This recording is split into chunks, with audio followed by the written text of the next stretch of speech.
Real quick, I'd like to give a massive shout out to all the homies on Patreon who chose to support the cult and help keep the lights on. If you want more information on how to support the channel and get your name up here at these fucking chads, check out the video description below. All right. First off, just like all the other bosses in this raid, their demons are undead, shocker. So use all your special stuff like Marks of the Champion, Elixir Demon Slayer, whatever else you got, and let's clap. Before you start the encounter, you need to do a couple things. First, make sure everyone in your raid has talked to Tyrande, whatever, Whisperwind, and obtain Tears of Goddess from her. This has unlimited uses with a 10-second cooldown. What it does is it gives you slow fall for 2 seconds.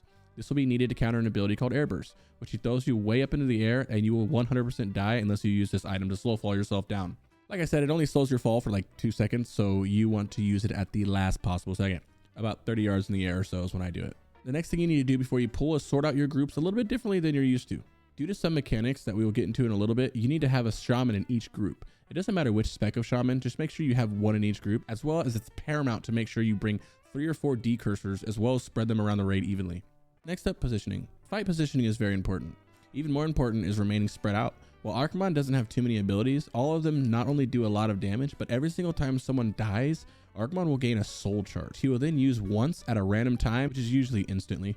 The soul charge will do one of 3 things to the entire raid, depending on which class died to create the soul charge. I'll put all 3 of them up right now so you can see them, and just pause it if you want to read it, because to be honest, it doesn't really matter what they do because they all do at least 4,500 damage to everyone, as well as leave a nasty debuff on them.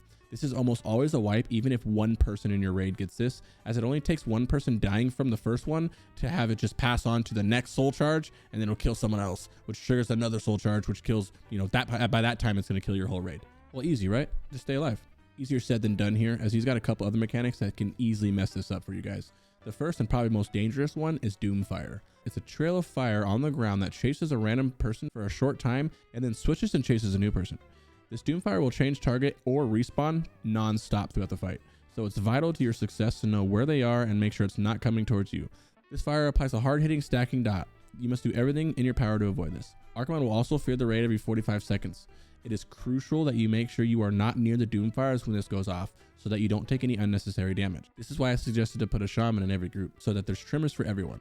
Make sure you are within your trimmer totem range at all times. Decursors have a very important role here in decursing Grip of the Legion immediately, as it does 2,500 damage every 2 seconds for 5 minutes.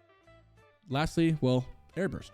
We lightly touched on it, so there's not much to say here other than stay spread out in your groups, but also stay in totem range and don't take anyone in the air with you when you get it. Second you see that you have it, try to move away fast and don't misclick your tier. Oh, and one more thing, the water down here will silence you for 30 seconds if you touch it, so do not touch this. Don't put your back to it either, because an Air Burst will just throw you into it. Do all this until he's at 10% and you win. The fight is literally over at 10%, and it's all about surviving and is nowhere near a DPS check. In fact, you don't even need that much DPS to do this. As long as you can get him to 10% within 9 minutes, you're good to go. Good luck and see you guys in ZA.